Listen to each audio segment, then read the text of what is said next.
독일이 정말 야심차게 밀어붙인 녹색 에너지 전환이라는 게 있었죠. 그런데 말입니다. 이 어마어마한 국가 계획이 정말 생각지도 못한 벽에 쾅 부딪히고 맙니다. 바로 시민들의 저항이었는데요. 이 아름다운 풍경을 지키겠다는 목소리가 너무나 커서 독일의 에너지 혁명이 그대로 멈춰 설 뻔했어요. 그때 독일이 내놓은 해결책이 이건 전 세계가 깜짝 놀랄 만한 아주 극단적인 선택이었습니다. 네, 오늘 이야기는 바로 이 질문에서부터 시작해 보려고 합니다. 우리 모두가 꿈꾸는 그 친환경 미래요. 좋죠. 그런데 그 꿈을 진짜 현실로 만들려면 우리는 과연 얼마를, 그리고 또 어떤 종류의 비용을 낼 준비가 되어 있을까요? 사실 문제의 시작은 생각보다 되게 간단했어요. 여기 보시는 것처럼 바로 이 지리적인 불일치 때문이었습니다. 자, 왼쪽의 북부 해안, 여기서 막 바람이 불어서 친환경 에너지가 막 쏟아져 나와요. 근데 정작 이 전기가 꼭 필요한 곳은 저기 수백 킬로미터 떨어진 남부의 공장들이란 말이죠. 그러니까 이걸 연결해줄 거대한 에너지 고속도로가 필요했던 겁니다. 자, 그럼 이제 본격적으로 이야기 속으로 한번 들어가 볼까요? 독일의 이 원대한 계획이 어쩌다가 그렇게 심각한 사회 갈등으로까지 번지게 됐는지 그 과정을 한번 따라가 보겠습니다. 모든 이야기의 시작은 바로 이 단어, 에네르기 밴드에서 출발합니다. 에너지 전환이라는 뜻인데요.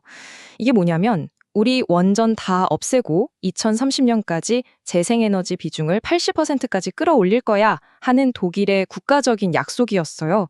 목표가 정말 대단하죠.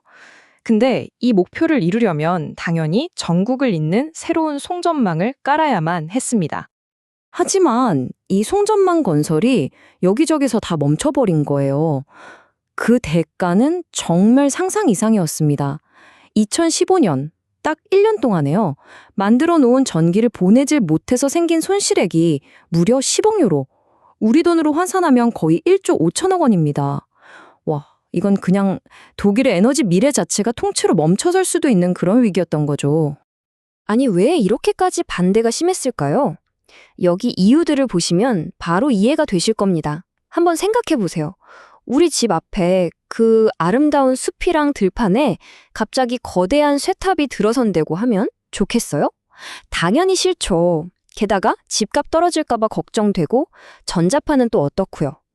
결국 우리 동네는 절대 안 돼 하는 이른바 님비 현상이 독일 전역으로 확산된 겁니다. 바로 이 순간 이 극심한 갈등의 한가운데서 이야기가 완전히 새로운 방향으로 확 틀어집니다. 이 정치적인 위기 상황이 정말 아무도 생각하지 못했던 아주 급진적인 해결책을 낳게 되는데요. 한번 보시죠. 이 말이 당시 상황을 딱 보여주는 한마디입니다. 바이에른과 우리 시민들을 빼놓고는 어떤 프로젝트도 용납 못합니다. 이게 누구 말이냐면 당시 독일 남부 경제의 심장부인 바이에른 주 총리의 말이에요. 그러니까 주 정부가 중앙정부 계획에 그냥 대놓고 노를 선언한 거죠. 이건 그냥 정책 갈등 수준이 아니라 진짜 나라가 쪼개질 수도 있는 엄청난 위기였어요. 자, 이 위기 앞에서 독일 정부가 어떤 결정을 내렸을까요? 그야말로 판을 그냥 확 뒤집어 버립니다. 바로 지중 케이블법이라는 걸 통과시킨 건데요. 이게 무슨 뜻이냐면, 좋아, 앞으로 새로 짓는 초고압 송전선은 전부 다 하늘이 아니라 땅 속에 묻는 걸 기본 원칙으로 하자. 이렇게 선언해 버린 겁니다. 이거 진짜 혁명적인 결정이었죠. 이걸 보시면 변화가 한눈에 들어오죠. 2015년 전에는 당연히 송전선은 하늘로 가는 게 원칙이었고 땅에 묻는 건 아주 특별한 예외였어요. 그런데 2015년 이후로는 완전히 반대가 됩니다. 땅에 묻는 게 원칙이 되고 하늘로 가는 게 예외가 된 거죠. 그동안의 모든 논의를 그냥 한순간에 뒤집어버린 말 그대로 패러다임의 대전환이었습니다. 하지만 이렇게 극적으로 찾은 평화에는 당연히 대가가 따랐습니다. 과연 독일은 이 사회적인 합의를 이끌어내기 위해서 어떤 비용을 또 얼마나 치러야 했을까요? 지금부터 그 대가에 대한 이야기를 좀 더 깊게 파고 들어가 보겠습니다. 이 차트를 한번 보시죠. 비용 문제가 얼마나 큰지 그냥 바로 보입니다.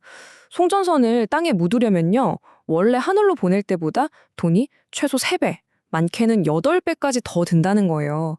이건 그냥 몇 푼 더 드는 수준이 아니라 수십조 원의 추가 비용을 감수하겠다는 엄청난 결정이었던 거죠.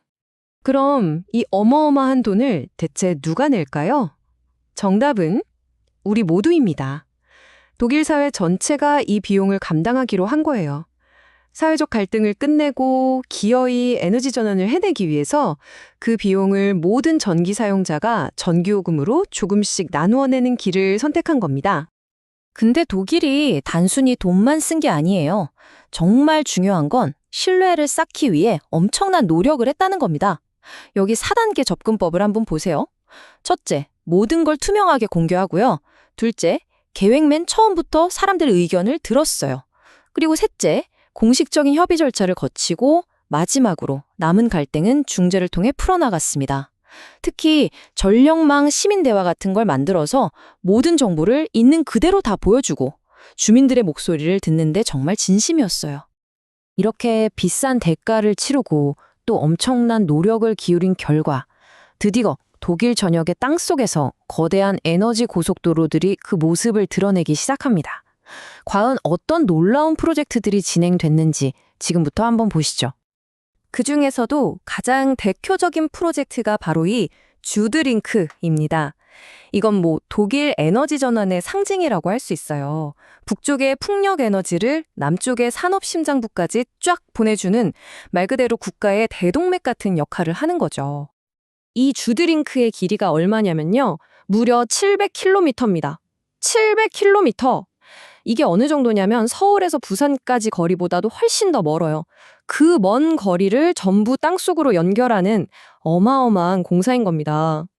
그럼 이 케이블이 옮기는 전기는 또 얼마나 될까요? 4기가와트. 감이 잘 안 오시죠? 우리나라의 진짜 큰 원자력 발전소 서너 개가 만들어내는 전기랑 거의 맞먹는 그야말로 엄청난 양입니다. 자, 그럼 이 숫자들을 다 합치면 무슨 뜻이 될까요? 바로 이겁니다. 이 주드링크 선 하나만으로 자그마치 1000만 가구의 전기를 공급할 수 있다는 거예요. 웬만한 대도시 하나를 통째로 먹여 살리는 거죠. 이제 이 프로젝트의 규모가 어느 정도인지 좀 감이 오시죠? 물론 주드링크만 있는 건 아니에요. 예를 들어 주도스트링크는 아예 고속도로 길을 따라서 케이블을 묻어서 땅을 최대한 덜 건드렸고요. 울트라넷 같은 경우는 아예 기존에 있던 철탑을 재활용해서 송전 용량을 2배로 늘리는 아주 기발한 방법을 쓰기도 했습니다. 독일 전역에서 정말 다양한 아이디어들이 나온 거죠. 자, 여기까지가 독일의 이야기였습니다. 그럼 이제 가장 중요한 질문을 던져봐야겠죠. 이 독일의 거대하고 값비싼 실험이 과연 지금 여기를 사는 우리에게는 어떤 의미가 있을까요? 이걸 보시면 와, 정말 놀랍도록 상황이 비슷하지 않나요? 독일이 북쪽의 바람을 남쪽으로 보내야 했다면 우리는 서해안에서 만든 재생에너지를 수도권으로 끌어와야 합니다. 우리도 서해안 에너지 고속도로라는 큰 숙제를 안고 있거든요. 어떻게 보면 독일의 과거가 바로 우리의 현재 그리고 미래의 모습일 수 있다는 거죠. 그렇다면 우리는 독일의 경험에서 뭘 배울 수 있을까요?